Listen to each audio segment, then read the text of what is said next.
economía y seguir cuidándonos en la nueva normalidad. Conoce cómo funciona cada etapa. Cuando el semáforo de tu estado esté en color rojo, solo las actividades esenciales como la producción y venta de alimentos pueden trabajar con las medidas de prevención necesarias como la sana distancia y la sanitización. En naranja, se suman actividades no esenciales como hoteles y cines, pero solo a la mitad de su capacidad y siguiendo las medidas de prevención. Además, podremos acudir a los parques cuidando el 30% de capacidad. Si está en amarillo, las actividades no esenciales como restaurantes, hoteles y plazas podrán estar a un 60% de capacidad con las medidas de prevención. Finalmente, cuando esté en verde se podrá regresar a las clases presenciales, así como a los bares y gimnasios, cuidando las nuevas medidas sanitarias para evitar contagios. Para mayor información visita coronavirus.gov.mx. Juntos saldremos adelante. Gobierno de México.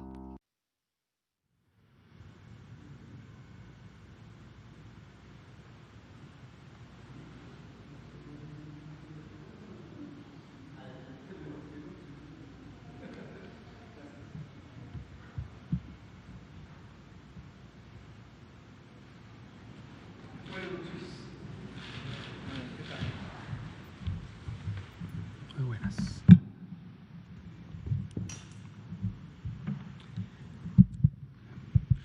Qué silencio hay en domingo, ¿verdad? Muy buenas noches. Son las 19 horas en punto del domingo 12 de julio de 2020 y estamos en el Palacio Nacional de la Ciudad de México, el Palacio Nacional de México, y vamos a iniciar la conferencia de prensa diaria sobre COVID-19, la pandemia causada por el nuevo coronavirus SARS-CoV-2.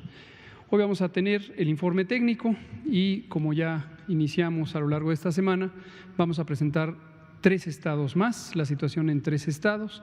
Seguimos en esta misma formato, vamos a ir presentando por distintas regiones, distintos segmentos territoriales del país. Y recordamos que el mensaje que hemos estado transmitiendo, que nos interesa subrayar, es la importancia de corresponsabilidad. Esta palabra, esta perspectiva, esta visión es sumamente importante. Corresponsabilidad, es decir, todas y todos somos responsables. Por eso ayer dedicamos algunos minutos a destacar que esta visión de culpas, quién tiene la culpa, quién afectó las cosas, es poco productiva. Pareciera ser una visión limitada, un entendimiento muy precario de la realidad. Aquí hablamos de corresponsabilidad y ayer detallamos de manera amplia lo que implica tener un fenómeno natural de dimensiones como esta. Una epidemia de una enfermedad infecciosa es un fenómeno natural, tiene sus determinantes, ya los platicábamos ayer, en cómo vivimos los seres humanos. En México, no, en el mundo entero. Y la emergencia de las enfermedades infecciosas es un fenómeno común, es un fenómeno que ocurre repetidamente. No es la primera epidemia de enfermedad infecciosa, ni será la última. Este es un fenómeno que tendrá la humanidad de manera repetida. Sepan ustedes que se estima que 3/4 partes, es decir, 75% de las enfermedades infecciosas emergentes proceden del reino animal, por el fenómeno que platicábamos ayer, esta invasión de los ecosistemas silvestres y cómo acercamos la frontera de lo humano a lo natural. Pero más allá de ello, en forma práctica, consideramos que las personas que viven en México, usted que vive en un sitio concreto, que vive en un municipio, que vive en un poblado, le es útil saber lo que está ocurriendo en su territorio. Desde luego, en una conferencia de prensa que dura 1 hora, no nos daría tiempo de ir detallando todos y cada uno de los poblados o incluso entrar a detalle con todos y cada uno de los municipios. Los presentamos ya y los seguiremos presentando. Los municipios, cómo está su incidencia. La incidencia es la medida de la existencia de la enfermedad.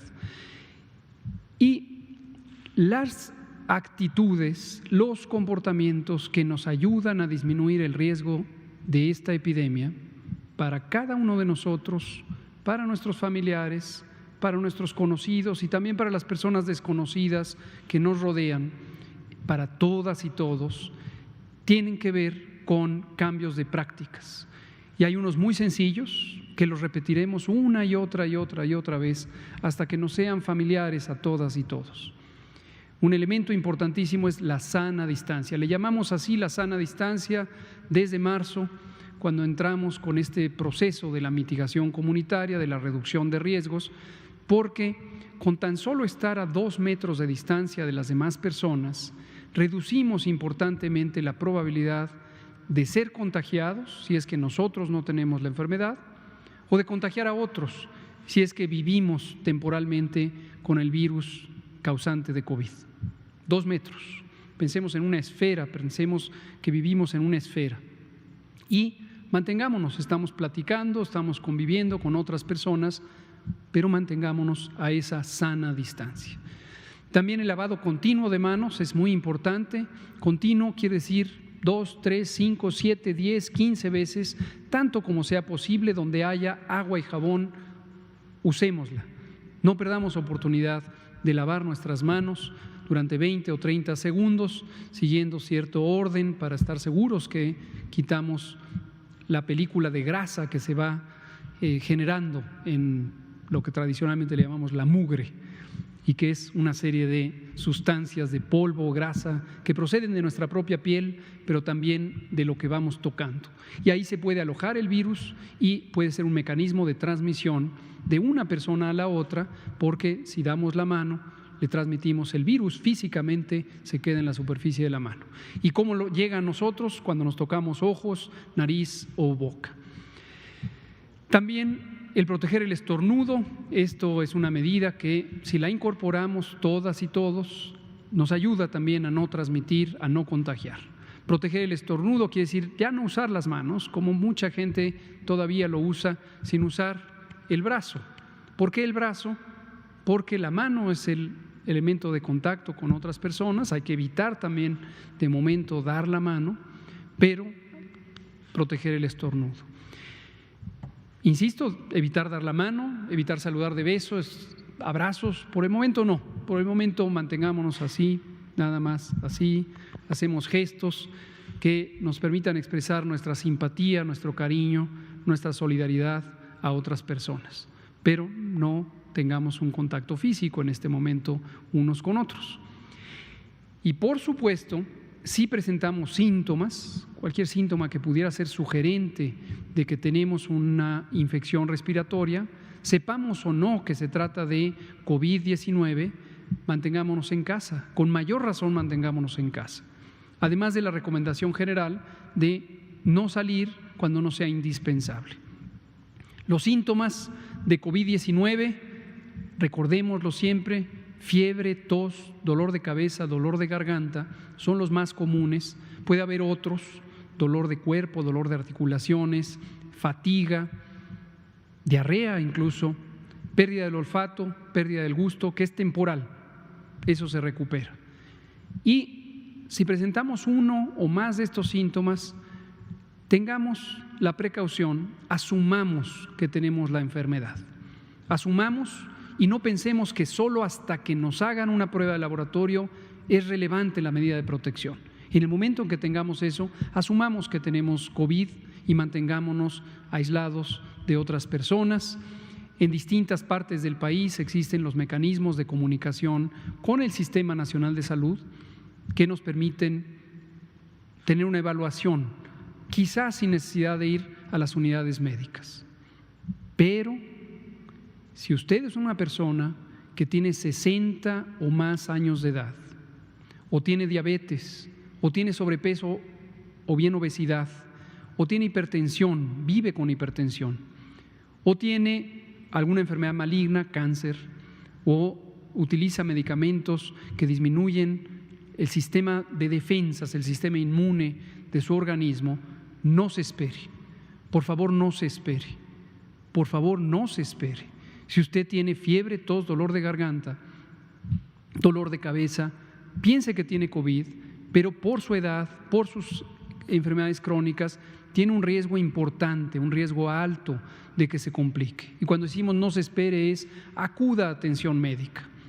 Si usted es el familiar de una persona con esas características, ayúdele, convénzalo de que debe ir a una unidad médica para ser evaluado. ¿Por qué es tan importante esto?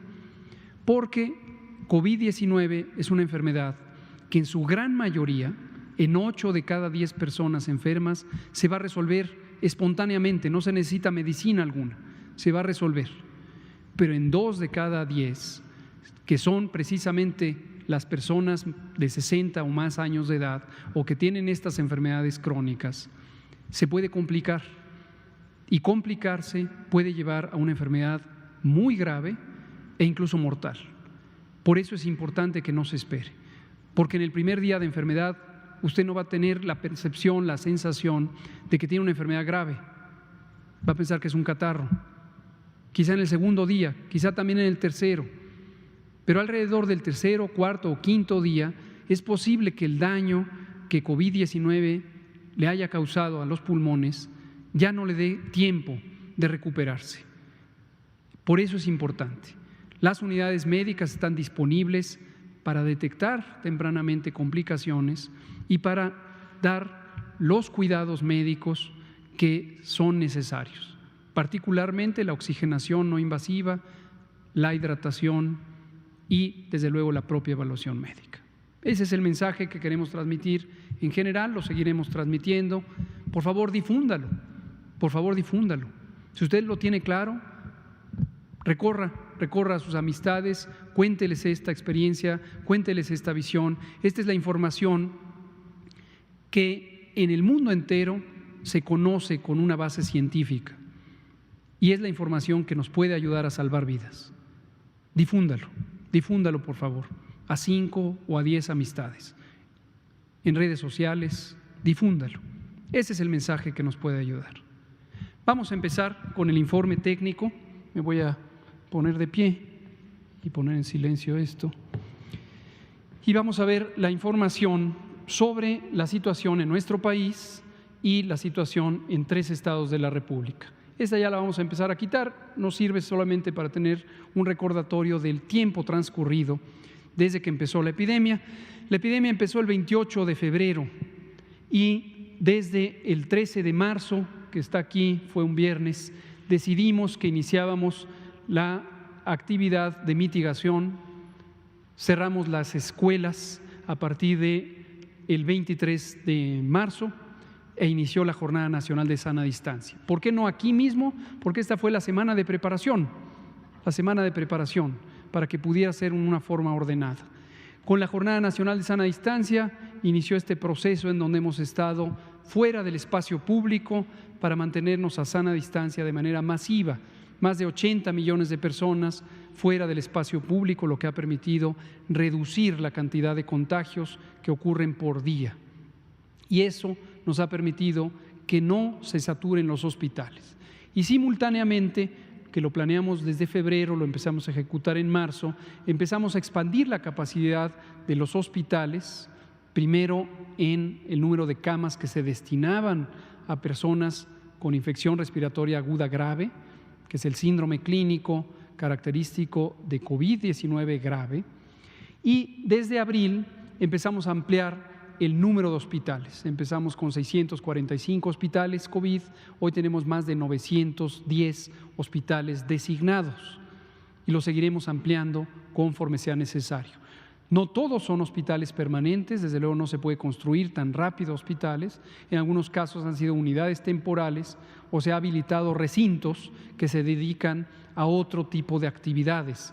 Agradecimiento, por cierto, a toda la sociedad mexicana, porque esta expansión también ha permitido que recibamos a personas en cada lugar del país donde ha habido instalaciones que otros sectores de la población, por ejemplo los sectores privados, la filantropía, que han permitido esta expansión. Menciono de momento a la Fundación Teletón, que nos ha permitido usar sus instalaciones que están dedicadas a otras actividades, los centros de rehabilitación y que han sido utilizados para la hospitalización de personas. Por mencionar solo algunos. Mayo, terminamos la Jornada Nacional de Sana Distancia el 31 de mayo y en junio seguimos.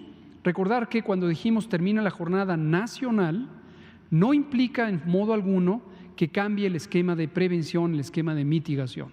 Lo que implica es que debido a que en cada entidad federativa la velocidad, la intensidad, el calendario en el que ocurre la epidemia de COVID-19 es diferente, resultó mucho más adecuado que cada estado tuviera el control directo de las actividades de mitigación. Y por eso instauramos un sistema de semaforización. Hay un solo semáforo nacional que permite a cada entidad federativa, a cada gobierno estatal, que son las autoridades sanitarias de los estados, tomar decisiones informadas a partir de un método único, consistente de evaluación del riesgo de transmisión de COVID-19. La siguiente, por favor. Esta es una panorámica. Con este formato vamos a estar trabajando durante varios días. Lo digo para que se familiaricen con él. También recuerden que toda la información que tenemos es pública. Nos interesa mucho que nada quede sin informarse.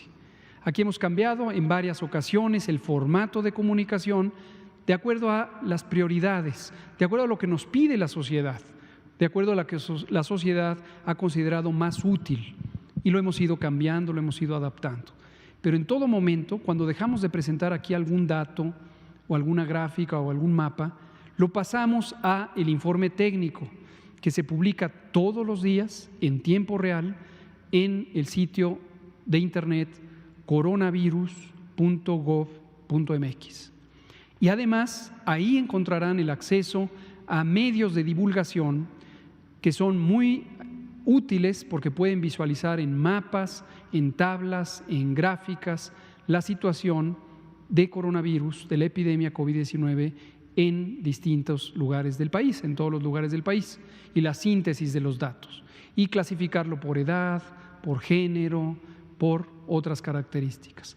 Agradecimiento al CONACYT, al Consejo Nacional de Ciencia y Tecnología, y en particular a su directora general, la doctora María Elena Álvarez Builla, que nos ha permitido tener toda esta información de una manera muy accesible a la población. Finalmente tenemos las bases de datos completas en datos públicos, datos abiertos. Esta es una práctica que no era común, es una práctica que en el campo de la salud pública por primera vez ocurre en México. Y eso para nosotros es sumamente importante porque queremos que todas aquellas comunidades, mayormente profesionales, ya sea académicas o de otro tipo, que quisieran contribuir con el análisis de información, que cuentan con las herramientas, las capacidades, el conocimiento para generar análisis e interpretación de los datos, lo hagan y lo pongan también deseablemente al conocimiento público. Toda presentación del análisis nos enriquece a todos y a todas, y qué bueno que haya múltiples visiones de los datos. A veces estas presentaciones de datos o estos análisis no parecieran estar tan estructurados con el ánimo de informar, parecieran más como el ánimo de detallar algunos casos o algunas situaciones que generan alarma.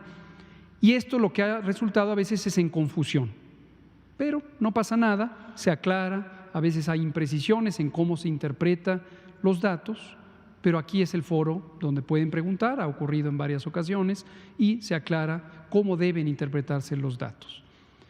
Regresemos a esto, tenemos esta información. Los casos estimados, lo hemos comentado, lo recuerdo, son la suma de los casos confirmados, es decir, aquellas personas que tienen la enfermedad COVID y se les ha tomado una muestra para el diagnóstico por laboratorio y la prueba resultó positiva.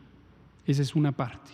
A eso le sumamos el número de personas que tienen la enfermedad COVID, que aún no sale el resultado del laboratorio, pero que consideramos que una proporción, un porcentaje de ellas va a resultar positiva. ¿Cómo sabemos que ese porcentaje es el correcto? Porque cada semana, en cada entidad federativa, calculamos qué porcentaje de las personas confirmadas resultaron así entre el total de personas a quienes se les tomó pruebas. Entonces, multiplicamos ese porcentaje por el número de personas que aguardan todavía el resultado del laboratorio y la sumamos. Ese es un dato que nos lleva a esta suma, que son los casos estimados. En su momento, esta suma puede ser mayor a los casos ya confirmados. En la mayoría de los países, se usa solo el dato de casos confirmados o de pruebas positivas. Nosotros preferimos tener el dato más amplio de quienes van a resultar positivas. Eso a veces puede dar una apreciación de que entonces hay más casos. No, solamente es aquellos que anticipamos pueden resultar positivos. ¿Por qué lo hacemos? Porque queremos tener la medida más sensible de lo que podría ocurrir para poder reaccionar correctamente. Casos estimados, 335.922 hasta el momento. Y aquí tenemos un desglose que lo vamos a comentar en la gráfica. Personas que resultaron negativas de la prueba, personas que están en condición de sospechosas, aguardando el resultado de la prueba, y el porcentaje correspondiente es el que se suma aquí, de las que van a resultar positivas, y finalmente las que netamente o directamente resultaron confirmadas hasta el momento, casi 300,000. Veámoslo en la gráfica. Todo esto es el panorama nacional. Recuerden que pasamos ya a presentarlo de manera semanal, dada la prolongada existencia de la epidemia, y lo podemos ver en azul los casos que han resultado negativos, en amarillo los casos que son todavía sospechosos y en café las que son ya confirmadas. Y finalmente en la línea verde los estimados, y suele ser que donde hay todavía una proporción de personas aguardando el resultado del laboratorio, los estimados son menos que los confirmados son menos que los estimados. Donde ya hay pocos o ningún resultado esperando ser emitido, los confirmados y los estimados convergen, son los mismos. Y eso irá pasando conforme transcurren las semanas.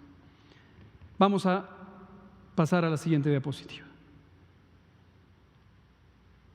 La otra imagen que nos interesa también destacar, llevamos toda la semana presentándolo, es quiénes son las personas que tienen enfermedad activa. Un artefacto de la información, un elemento que lleva a confusiones, cuando tenemos una enfermedad de corta duración, es estar persiguiendo la cuenta de casos. Esto parece ser algo en que el modelo de comunicación de la mayoría de los medios de información, no solo en México, sino en el mundo, tienen cierta afición, estar contando. Cada vez va a haber más casos, no hay duda. Si lo vemos como la historia acumulada de la epidemia, cada vez va a haber más casos. Por eso el otro día uno de los colegas decía, cifra récords. Todos los días va a haber una cifra récord. Mañana va a ser más alta que hoy. Los casos acumulados. Pero en el significado epidemiológico, técnico, la suma de casos que alguna vez existieron tiene poca utilidad. ¿Por qué razón? Porque esta es una enfermedad de corta duración. En promedio 14 días para las personas que tienen enfermedad leve, que son 8 de cada 10, y de las personas que tienen enfermedad más grave pueden estar en promedio 21 días con enfermedad, algunas personas 2 meses hospitalizadas. Ya no por el problema directo del virus, sino por las consecuencias del daño que causó el virus. Pero ciertamente, una vez que pasa ese tiempo, la persona ya no es capaz de contagiar, porque el virus ha desaparecido del organismo. De estos 300,000 casos confirmados que tenemos en México, o la enorme cantidad de 15 millones que tenemos en el mundo, más de 3/4 partes ya no son personas con enfermedad. Se reintegraron a su vida normal, algunas desafortunadamente con importante daño, y les va a llevar semanas o incluso meses recuperarse si tuvieron enfermedad grave. Por supuesto, muy lamentablemente, una proporción de ellas murió. Pero quien está vivo, quien está viva y su enfermedad pasó de 14 días, ya no es una persona que esté en un riesgo particular en sí misma, ni que contribuya a los contagios. Por eso la cifra técnicamente útil es la cantidad de casos activos, y esta se actualiza diariamente. En México tenemos en este momento 48,822 personas, que representan el 15% del total de los casos que han sido estimados desde el inicio. Pero son quienes en este momento están contribuyendo potencialmente a la transmisión, y son quienes deben estar resguardados, deben estar en casa, lejos de otras personas para no contagiarlas. Y además, este porcentaje nos ayuda a visualizar la velocidad de la epidemia. A nivel mundial, en este momento tenemos en promedio 22% de casos de los últimos 14 días. En México, en promedio, tenemos 15%, porque la velocidad de transmisión en México va reduciéndose progresivamente. Está más lenta la epidemia en México que en otros países. Y si lo vemos estado por estado, como lo veremos a continuación, veremos que algunos estados todavía tienen mayor velocidad de ocurrencia de la epidemia, y otros ya, como es el caso de la Ciudad de México, están desacelerando o incluso reduciendo el tamaño de la epidemia. Veamos el panorama nacional. Aquí hay buenas noticias.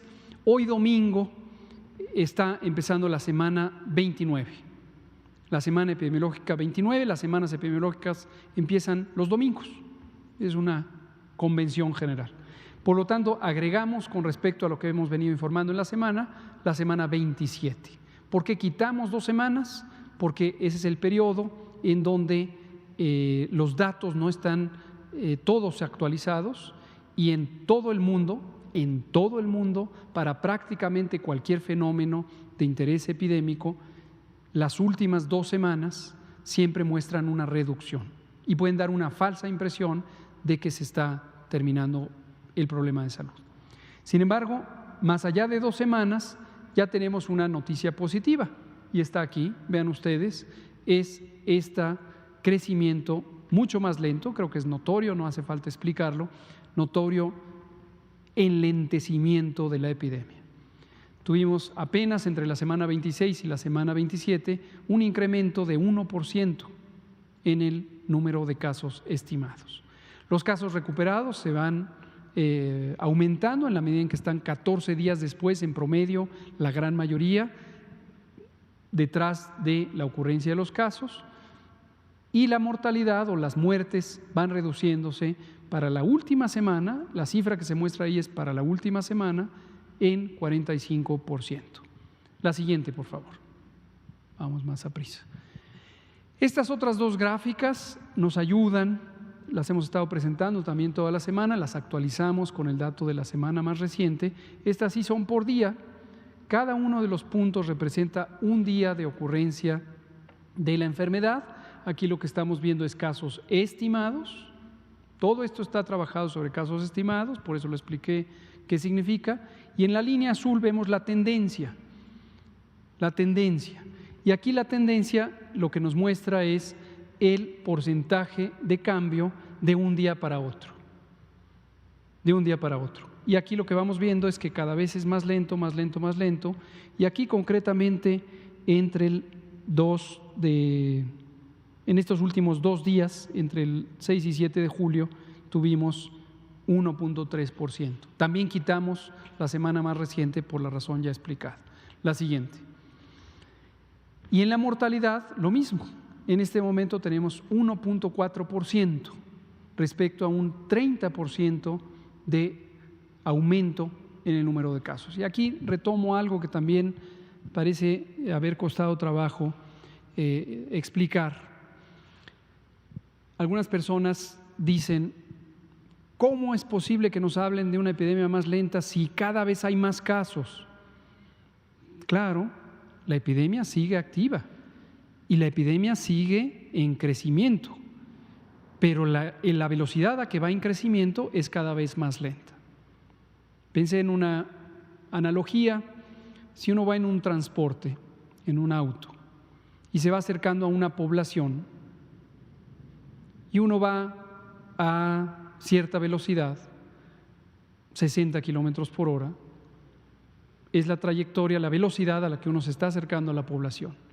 Y si uno empieza a reducir la velocidad y ahora va a 50 kilómetros por hora, y a 40 kilómetros por hora, y a 30 kilómetros por hora, uno va desacelerando el vehículo, desacelerando. Pero de todos modos uno se va acercando a la población. Entonces sigue acercándose uno a esa población, aunque lo hace a una velocidad más lenta. Es análogo a esto. Aquí siguen ocurriendo nuevas personas infectadas porque hay contagios, pero la velocidad a que van ocurriendo esos contagios y se presentan esos casos, y desafortunadamente mueren personas, pero también a una velocidad más lenta. La siguiente. La ocupación hospitalaria, un elemento importantísimo. Recordar que uno de los objetivos fundamentales de las estrategias de prevención y control en fenómenos epidémicos como este, esto está descrito en los manuales técnicos de las pandemias de influenza desde los años 1995 se empezaron a escribir estos documentos a nivel mundial, el Plan Global de Respuesta ante una Pandemia de Influenza, que ha sido el mecanismo o el método estructurado. Consideraron desde el principio que uno de los objetivos fundamentales, y fue el que tenemos en México, es que no se saturen los hospitales, para que, si bien lamentamos muchísimo la mortalidad relacionada con la enfermedad, producida por el daño que causa la enfermedad, que desafortunadamente no se puede evitar, porque no hay tratamientos específicos, porque no hay vacunas, pero que este daño no lleve además muertes que ocurran porque no hubo la posibilidad de atender a las personas. Y por eso insistimos muchísimo, no se espere para que tengamos la mayor probabilidad de ayudarle si es que usted tiene más de 60 años, enfermedades crónicas y por lo tanto alto riesgo de complicarse. Veamos la ocupación hospitalaria: 45% de las 29.367 camas destinadas para la atención de personas con infección respiratoria aguda grave están ocupadas. Eso siempre lo vemos en la columna del extremo derecho de la gráfica. Y luego vemos detalles por entidad federativa y tenemos Tabasco con 82%, Nayarit con 79%, Nuevo León con 77%, Colima con 70%, Veracruz con 64% de ocupación. El resto están disponibles. Y aquí hay un pequeño dato: si se fijaron, habíamos estado con 16% en Tabasco y producto del trabajo que hemos estado haciendo desde el fin de semana anterior, tenemos 18%.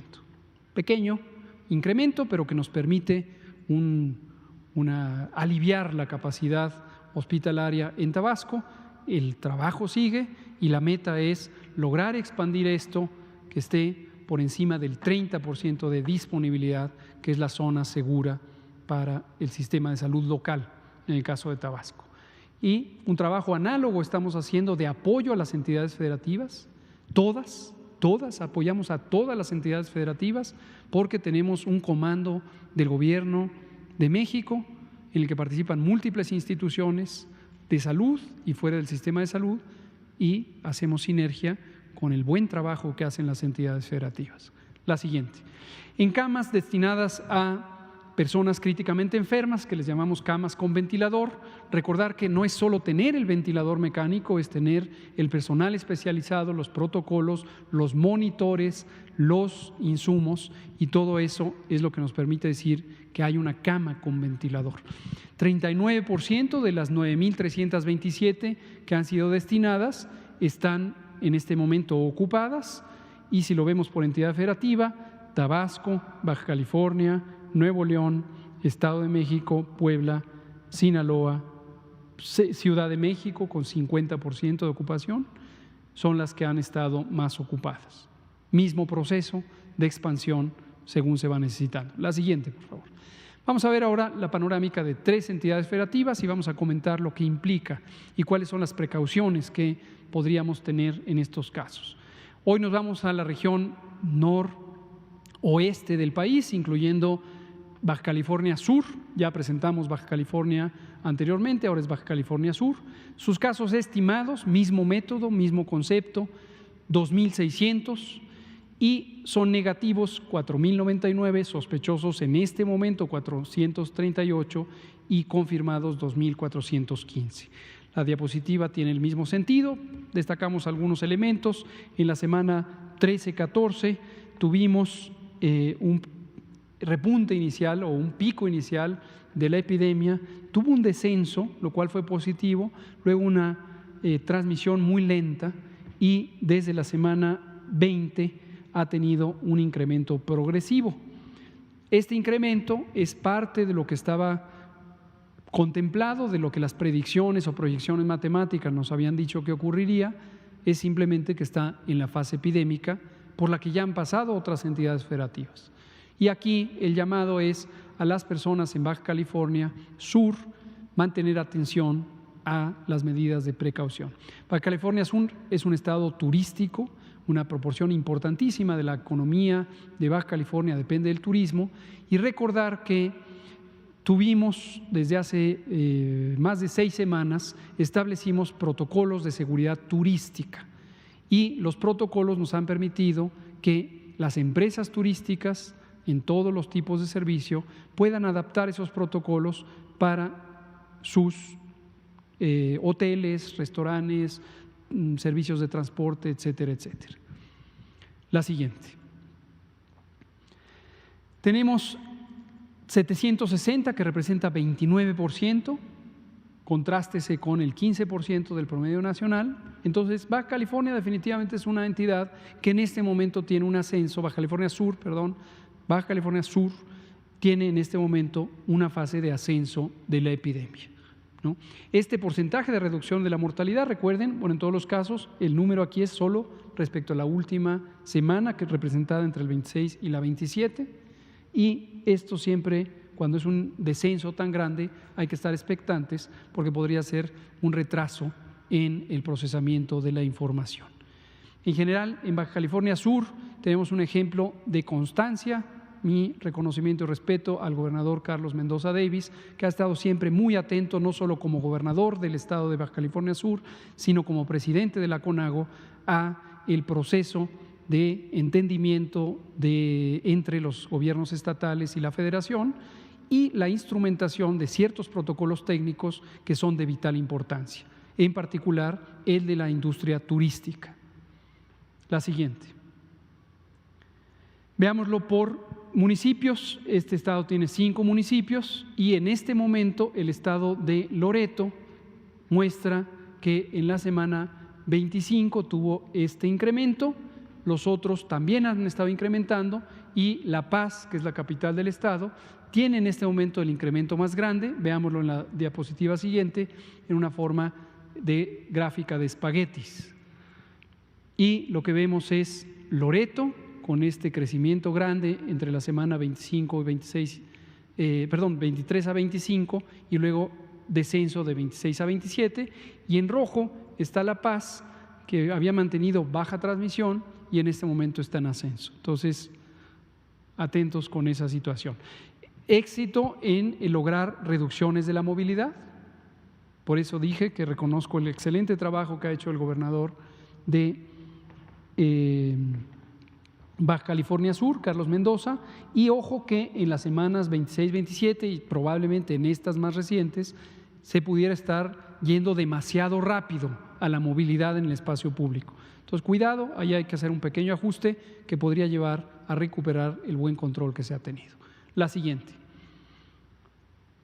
Veamos ahora con esta variable que se llama R, RT o R en el tiempo, y es el número de contagios que cada persona contagiante puede hacer durante los 14 días que es infectante. Esta es una medida muy importante, se usa mucho en epidemiología matemática, en epidemiología de enfermedades infecciosas, y es importante que la conozcamos todas y todos, no debe haber ningún misterio, es un elemento un poco técnico, pero creo que a todos nos puede hacer sentido verla. En 1, que está en esta línea verde, quiere decir que cada persona que infecta, cada persona que puede causar un contagio, contagia a una persona más. R de 1.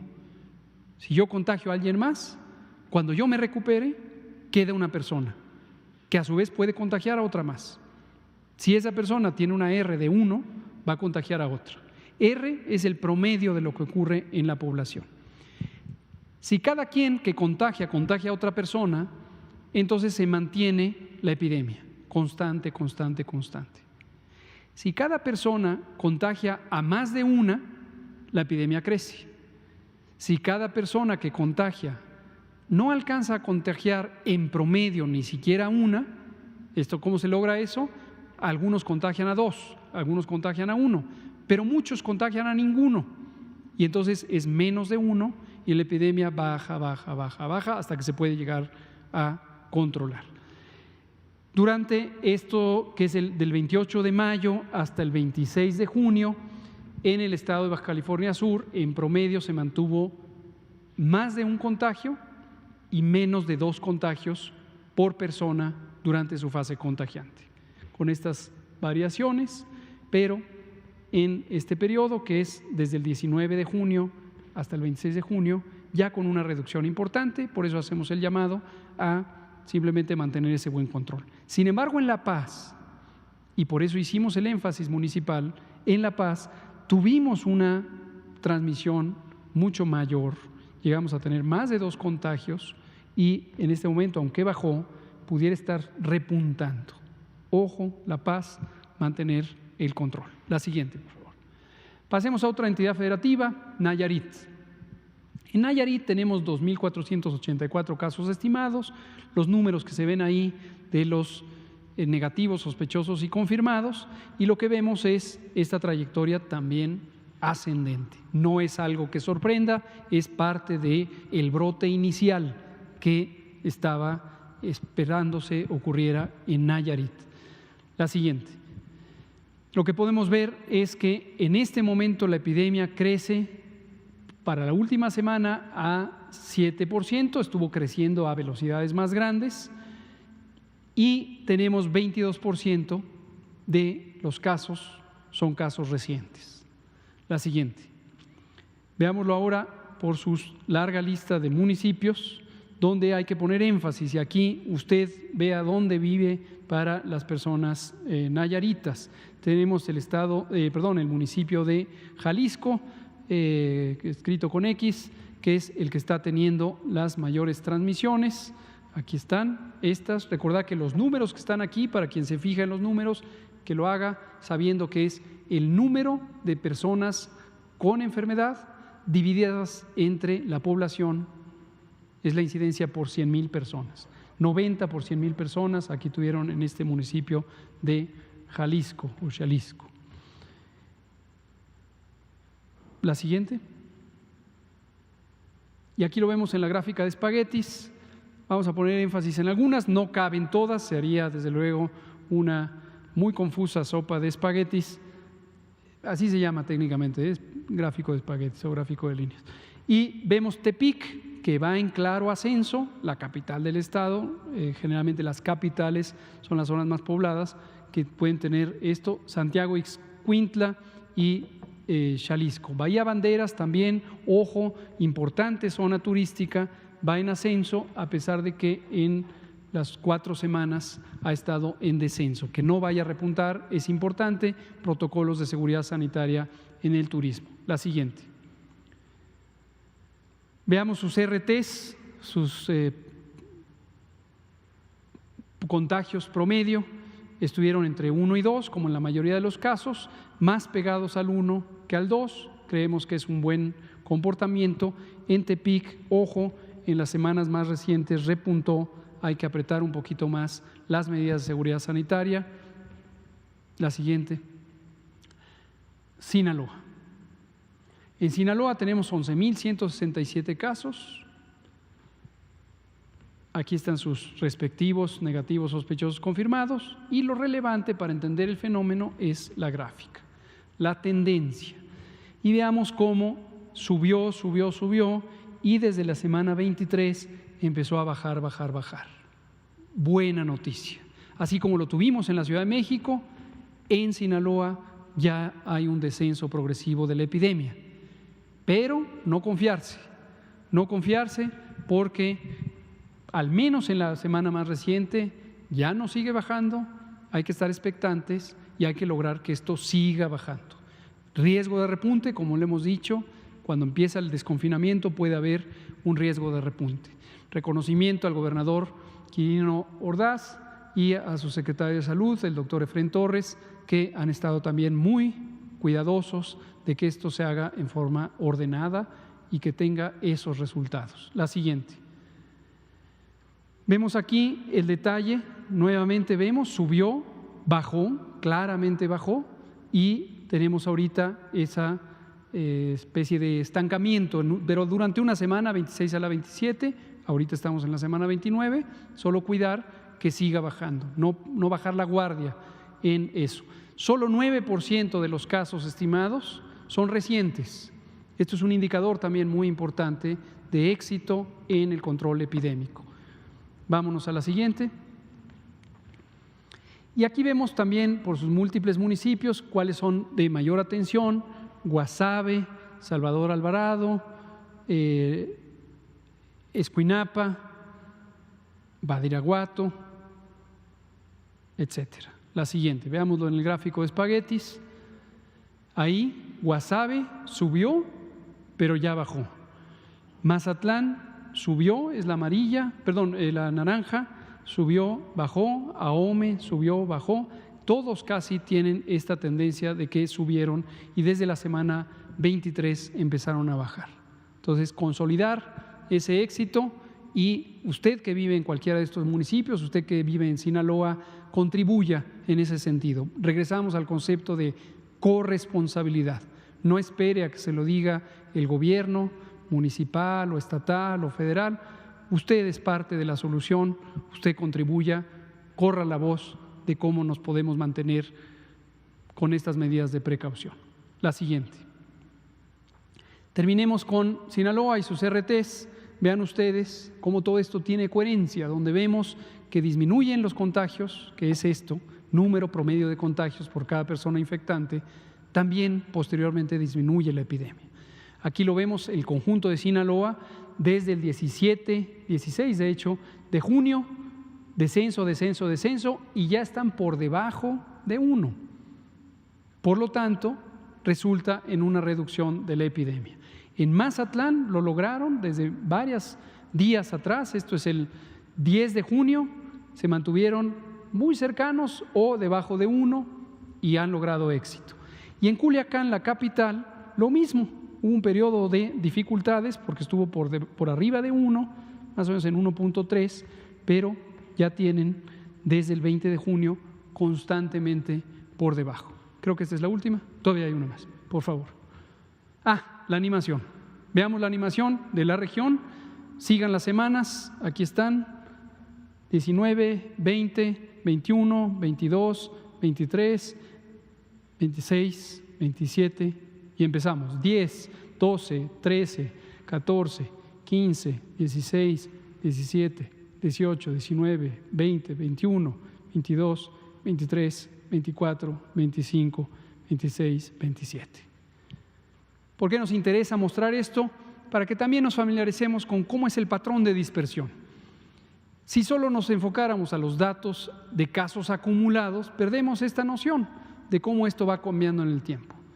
Y en donde hay éxito, vamos viendo cómo hay después reducciones.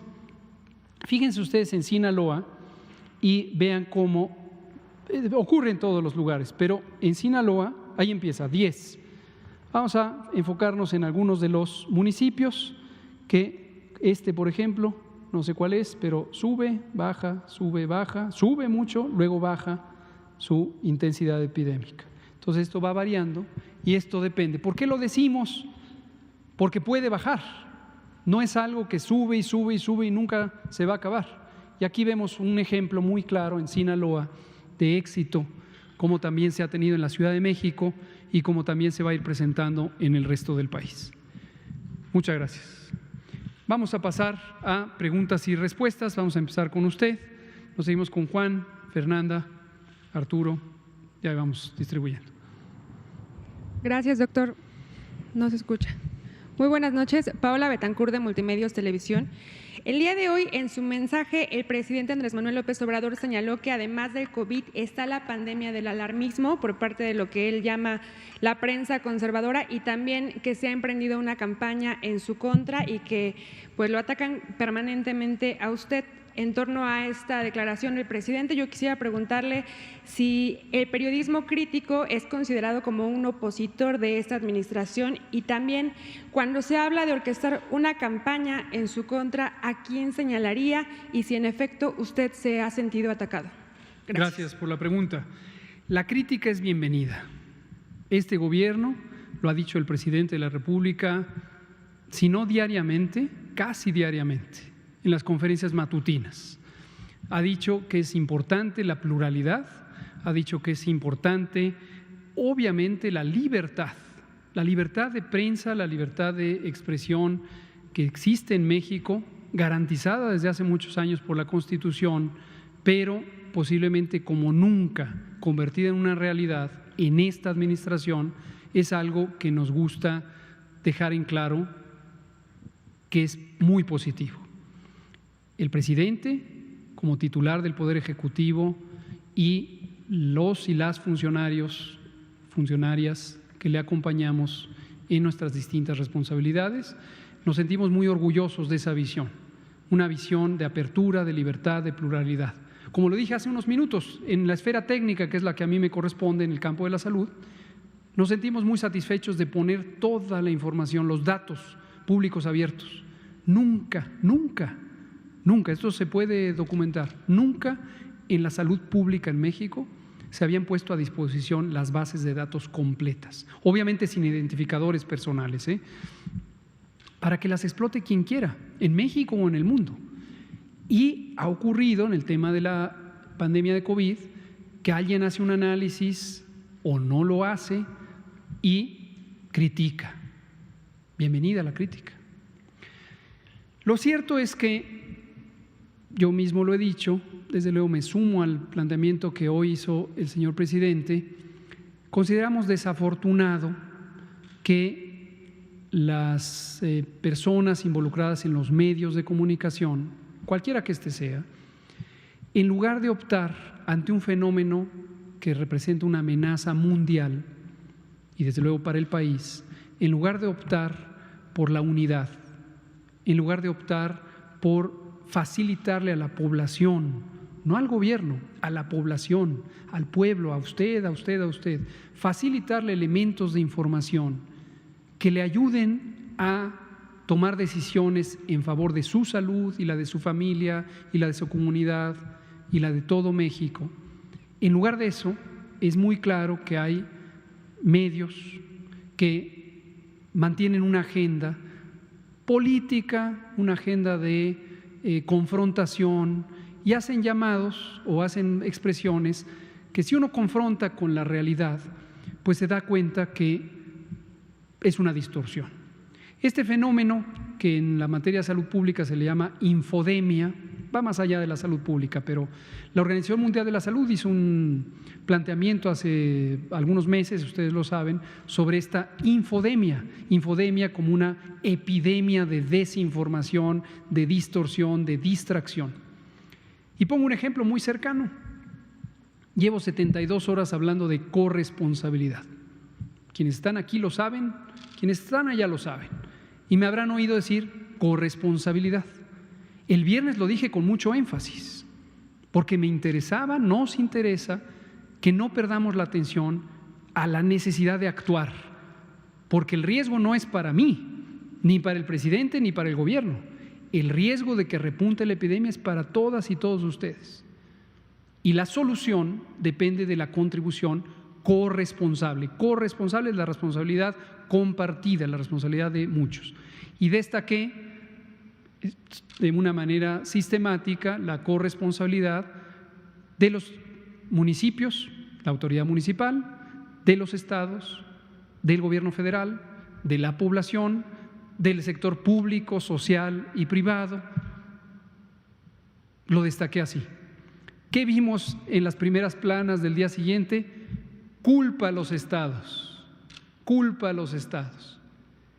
Quien quiera que vea esta conferencia o vea los videos que están almacenados, guardados y que están a completa disposición pública, puede, si le interesa, ver la primera plana de varios de los medios de circulación nacional, donde dice culpa a los estados. López-Gatell culpa a los estados, ¿no? Se lava las manos, les echa la culpa. Vean la conferencia, vean qué dije, vean qué dije.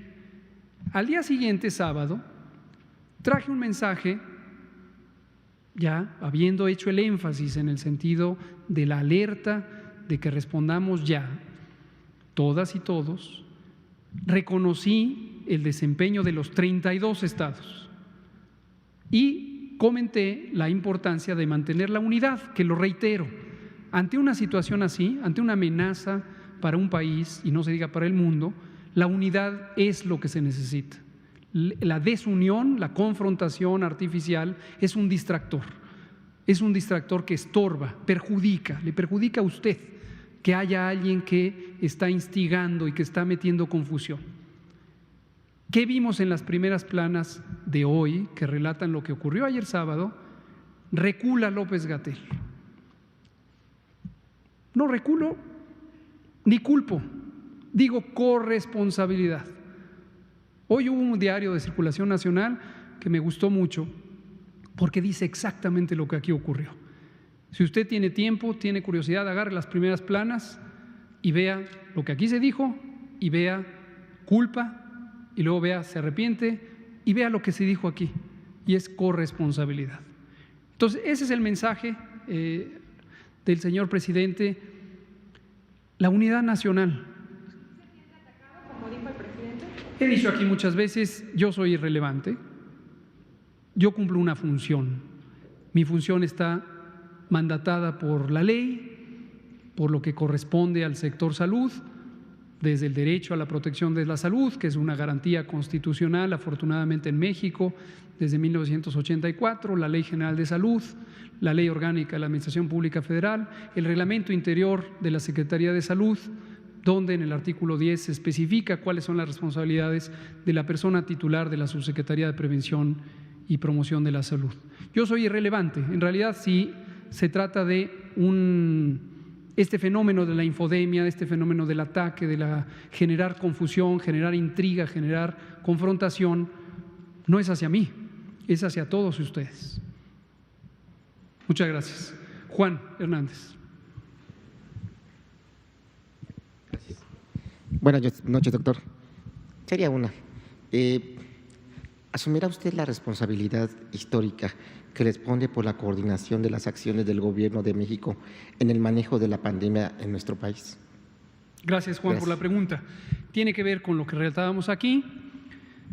Las atribuciones que se establecen en las leyes o en los reglamentos para las personas funcionarias públicas son el mandato. Cualquier persona, como ciudadana, como ciudadano, es libre de hacer, pues en general, cualquier cosa, excepto lo que desde luego está prohibido por la ley. Hay cosas que afortunadamente están en su mayoría compartidas en el sentido común, como no hacerle daño a nadie más, ¿no? Pero también las propias leyes contemplan los límites de la actuación de cada persona que implican el respetar a otras personas. Eso para cualquiera de nosotros como ciudadana o como ciudadano. Quienes ejercemos un cargo o tenemos un encargo como funcionarios o funcionarias públicas, tenemos claramente especificado no solo lo que debemos hacer, sino lo que podemos hacer. Y nosotros nos seguimos por esa guía. La estructura es amplia, insisto, en un país como México, pero es semejante en muchos otros. Empieza por la ley suprema, que es la Constitución de la República, la Constitución de los Estados Unidos mexicanos. De ella se desprenden leyes reglamentarias, leyes generales que definen el marco de actuación de un campo temático, digamos, la salud, la Ley General de Salud. Está la de educación y la de cada uno de los sectores. Luego existen reglamentos que proceden de esa misma ley. El reglamento, la Ley General de Salud tiene múltiples reglamentos en provisión de servicios de salud, en atención médica, en investigación, etcétera. Luego está la Ley Orgánica de la Administración Pública Federal, que ya nos dice exactamente qué dependencia del Poder Ejecutivo es la que se encarga de cada cosa, y al interior de cada dependencia hay un reglamento interior. Entonces, para nosotros es muy claro, la responsabilidad consiste en seguir cabalmente eso. Ahora, ¿qué está además siempre presente? La materia técnica.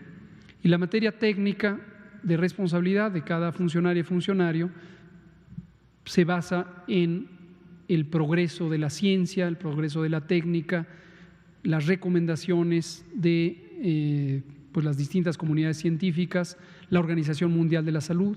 Por ahí, por cierto, también me topo en este mismo tipo de diarios que confunden y que ponen a veces la expresión de que la Organización Mundial de la Salud regaña. También me llamó la atención en este fin de semana un par de periódicos de circulación nacional que hablaban de que nos regañaron. Me causa, digo, si no fuera tan trascendente y no le afectara a usted, me causaría gracia esa visión como un poco primaria de regañan o castigan o culpan, ¿no? Entonces no es así. Pero regresando a su pregunta y terminando porque nos queda ya nada de tiempo, desde luego el deber de los funcionarias y funcionarios públicos está claramente estipulado y todos lo hacemos todos los días con el mejor empeño, con la mejor dedicación, con amor a este país y a todas sus personas que viven en él, siguiendo escrupulosamente la ley, la técnica, la ciencia, y en ese sentido no dejaremos de hacerlo. Terminamos aquí, son las 20 horas con 1 minuto. Muchas gracias por su atención y nos vemos mañana lunes. Gracias. Empieza la semana epidemiológica 29. Gracias por preguntarlo. Como dijimos ayer, el semáforo vigente es el semáforo que está hasta el momento. Otro periódico de estos también decía que estamos sin brújula desde hace 48 horas. Avísenle a este periódico, no hay pérdida de ninguna brújula, así está estipulado. En tanto no haya cambio del semáforo, permanece el semáforo vigente. Permanece el semáforo vigente hasta que no haya cambio. Muchas gracias.